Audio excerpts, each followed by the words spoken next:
อย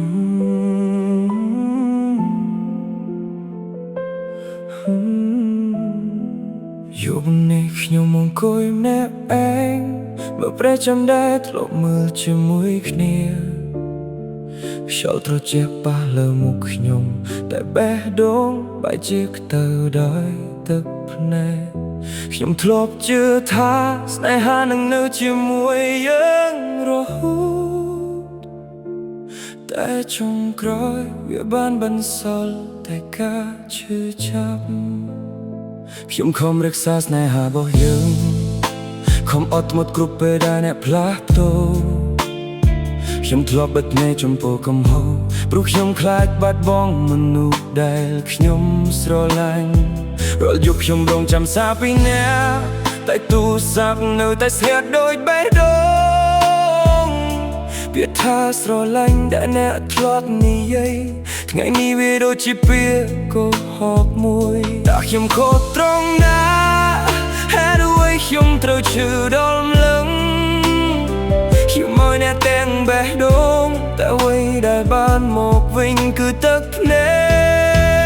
កខ្ញុំហត់នឹងស្នេហាហត់នឹងការរងចាំហត់នឹងការឈឺចាប់រាល់ពេលអ្នកធ្វើឲ្យខ្ញុំយំខ្ញុំហត់នឹងពាក្យថាស្រឡាញ់តែចុងក្រោយនៅសល់តែការឈឺចាប់បាស្នេហាធ្វើឲ្យខ្ញុំឈឺដល់ម្លឹងខ្ញុំសោកចិត្តព្រោះនៅអ្នកឯងទោះបេះដូងនៅតែនឹកអ្នកក៏ខ្ញុំត្រូវរៀនលែងស្រឡាញ់អ្នករូបថតចាស់ចាស់នៅក្នុងទូរស័ព្ទខ្ញុំមិនហ៊ានលុបព្រោះវាជាអនុស្សាវរីយ៍សម្លេងអ្នកនៅក្នុងការចងចាំនៅតែដូចជាអ្នកនៅក្បែរខ្ញុំយើងធ្លាប់សន្យាថានឹងមិនចាក់ចេញធំនិយាយថានឹងនៅជាមួយគ្នាហូតតែពេលនេះអ្នកទៅជាមួយអ្នកថ្មីតើខ្ញុំមួយនៅសួរខ្លួនឯងថាហេតុអ្វីខ្ញុំមិនសោកអ្នកទេទោះអ្នកធ្វើឲ្យខ្ញុំឈឺខ្ញុំគ្រាន់តែសោកស្ដាយដែលខ្ញុំស្រឡាញ់អ្នកខ្លាំងពេកខ្ញុំហត់នឹងស្នេហាហត់នឹងការរងចាំហត់នឹងការឈឺចាប់រាល់ពេលអ្នកធ្វើឲ្យខ្ញុំយំខ្ញុំហត់នឹងពាក្យថាស្រឡាញ់តែចុងក្រោយនៅសល់តែការឈឺចាប់បាស្នេហាធ្វើឲ្យខ្ញុំឈឺដល់ម្លឹងខ្ញុំសោកចិត្តព្រោះនៅអ្នកឯងទោះបេះដូងនៅតែនឹកអ្នកក៏ខ្ញុំត្រូវរៀនលែងស្រឡាញ់អ្នក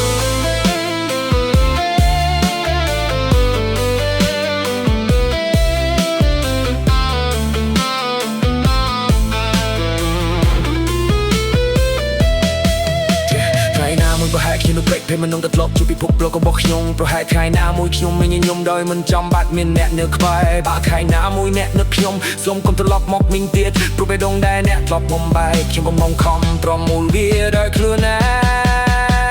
ងខ្ញុំមិនចង់សួរទៀតទេថាហេតុអ្វីអ្នកលែងស្រឡាញ់ខ្ញុំមិនចង់ដឹងទៀតទេថាអ្នកកំពុងនៅជាមួយអ្នកណាยุบនេះក៏ឡងផុតចង់ឲ្យទឹកភ្លេជប់ហូរចង់ឲ្យបេះដូងខ្ញុំរៀនថាวันនោះណាអាចរស់បានដោយគ្មានស្នេហាខ្ញុំហត់នឹងស្នេហាហត់នឹងការរងចាំហត់នឹងការឈឺចាប់តែខ្ញុំទទួលអ្នកឯ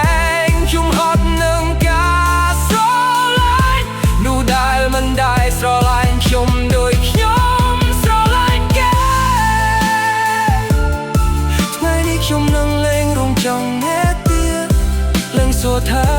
អ្នកនៅឯណាខ្ញុំនឹងដើរចេញពីស្នេហារបស់យើងទោះបេះដូងខ្ញុំនៅតែនឹកអ្នកខ្ញុំហត់ហើយហត់នឹង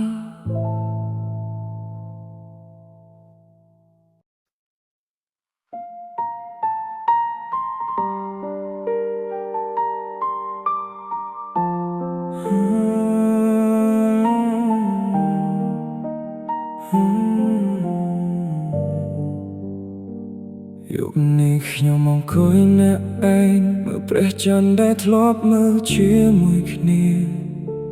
ខ្យល់ត្រជាក់ប៉ះលើមុខខ្ញុំតែបេះដូងបែកជាខ្ទៅដោយទឹកភ្នែក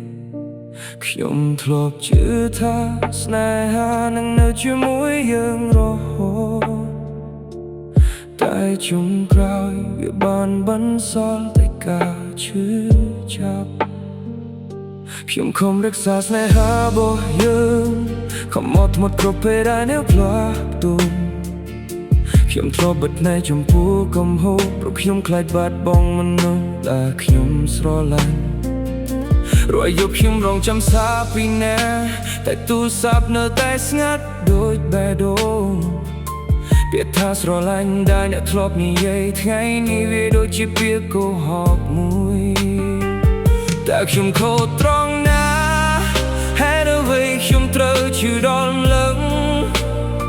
ខ្ញុំឲ្យអ្នកទាំងបេះដូងតែអ្វីដែលបានមកវិញគឺទឹកភ្នែក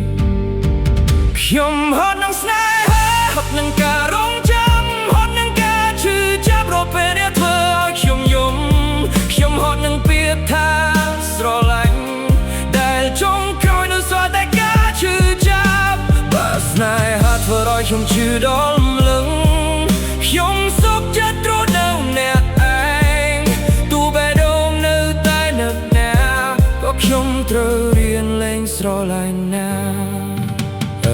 រូបថតចាស់ដាស់នៅក្នុងកូនទូរស័ព្ទខ្ញុំមិនហ៊ានលុបព្រោះវាជាអនុស្សាវរីយ៍សំឡេងអ្នកនៅក្នុងការចងចាំនៅតែដូចជាអ្នកនៅក្បែរខ្ញុំយើងធ្លាប់សន្យាថានឹងមិនចាក់ចែងធ្លាប់និយាយថានឹងនៅជាមួយគ្នាតែពេលនេះអ្នកទៅជាមួយអ្នកថ្មីទុកខ្ញុំឲ្យនៅសួរខ្លួនឯងថាហេតុអ្វីខ្ញុំមិនសពអ្នកទេ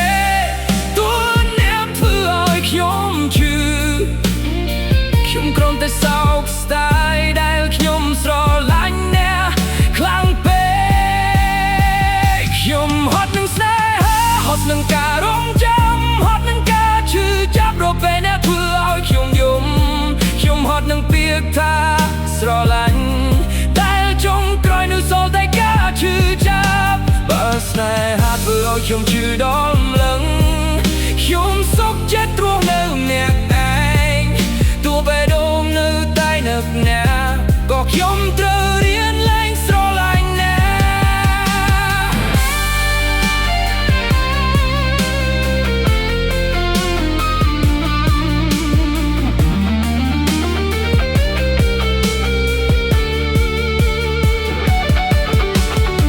ថ្ងៃណាមិនប្រហែលខ្ញុំនឹងភ្លេចមនុស្សដែលធ្លាប់ជាពិភពលោករបស់ខ្ញុំ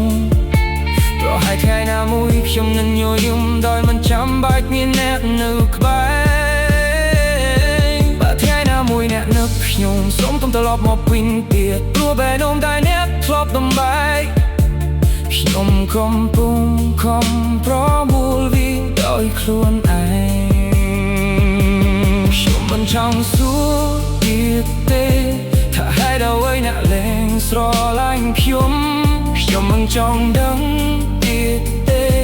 ថាអ្នកកំពុងនៅជាមួយអ្នកណាខ្ញុំគ្រាន់តែចង់ឲ្យយប់នេះកន្លងផុតចង់ឲ្យទឹកភ្នែកជប់ចង់ឲ្យបេះដូងខ្ញុំរៀនថាមនុស្សណាអាចរស់បានដោយគ្មានស្នេហាខ្ញុំហត់នឹងស្នេហាហត់នឹងការរងចាំហត់នឹងការឈឺចាប់តែខ្ញុំទទួលអ្នកឯងខ្ញុំហត់នឹងការស្រឡាញ់រូបដែលមិនដែលស្រឡាញ់ខ្ញុំដោយខ្ញុំស្រឡាញ់គេថ្ងៃនេះខ្ញុំនឹងលែងរងចាំអ្នកទៀតលែងសួរថាអ្នកនៅឯណាខ្ញុំនឹងដើរចេញពី